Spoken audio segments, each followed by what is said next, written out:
Donc, c'est voilà la couverture médiatique du lancement du satellite égyptien 300. Puisque nous parlons du satellite 301, donc il y a plusieurs potentialités. Nous voulons savoir les potentialités de l'entreprise qui a fabriqué ce satellite, et spécialement l'ingénieur Sherif Barakat, directeur de l'entreprise française qui a fabriqué le satellite égyptien 301. Vous êtes la bienvenue d'ici de la Floride, de la base américaine, où on va lancer le satellite égyptien pour être adhéré aux autres séries des satellites. Sans doute, le satellite 301 a ses avantages. Donc, quelle est la nouveauté dans le satellite? Premièrement, je félicite l'Égypte et les Égyptiens pour cette réalisation accomplie. Le lancement d'un satellite avec la technologie de pointe est une réalisation. Donc, le satellite 301 se caractérise par plusieurs avantages. Premièrement, la rapidité de la transmission des données. En plus, ce sont des données bien sécurisées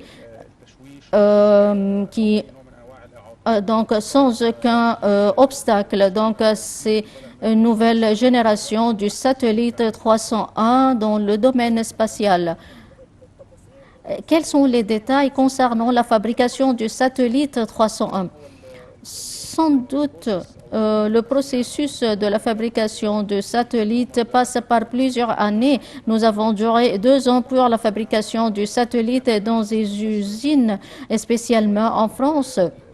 Et ce satellite inclut une partie très importante qui est consacrée à la transmission des données. Donc, il y a beaucoup de micros pour mener cette interview. Donc, sans doute, le satellite 301 a certains avantages et certains points essentiels. Donc, nous renforçons des bonnes relations avec cette entreprise. Donc, nous avons créé 201 depuis 12 ans, comme j'ai déjà dit, la rapidité de la transmission des données.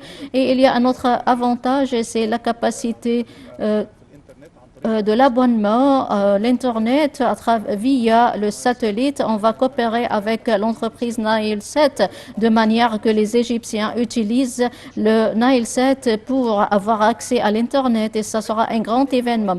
Concernant les procédures du lancement du satellite 301, vous êtes ici à la base Cap Carnival. Laissez-nous parler des étapes accomplies pour que le satellite soit lancé. Nous sommes ici, je suis venu de l'Égypte, accompagné de l'équipe égyptienne et française. Après la fabrication, il y a une sécurisation industrielle du satellite, spécialement le processus du transfert du satellite de la France jusqu'à qu'on est arrivé aux États-Unis. Ensuite, il y a le transport aérien, maritime et terrestre jusqu'à qu'on arrive à la base américaine. Ce sont des opérations très sécurisées du point de vue sécuritaire pour éviter toute défaillance ou toute panne au cours du transfert. Ensuite, on va mettre le satellite sur la roquette qui va prendre son orbite dans l'espace. Donc, vous rassurez les Égyptiens et vous envoyez un message aux Égyptiens, à l'entreprise française, de la disponibilité du satellite très sophistiqué. Nous voulons un message de rassurance. C'est un message, nous sommes rassurés 100%. Le satellite 301, c'est l'une de la haute technologie. Deuxièmement, nous sommes très rassurés que le lancement va se passer très bien.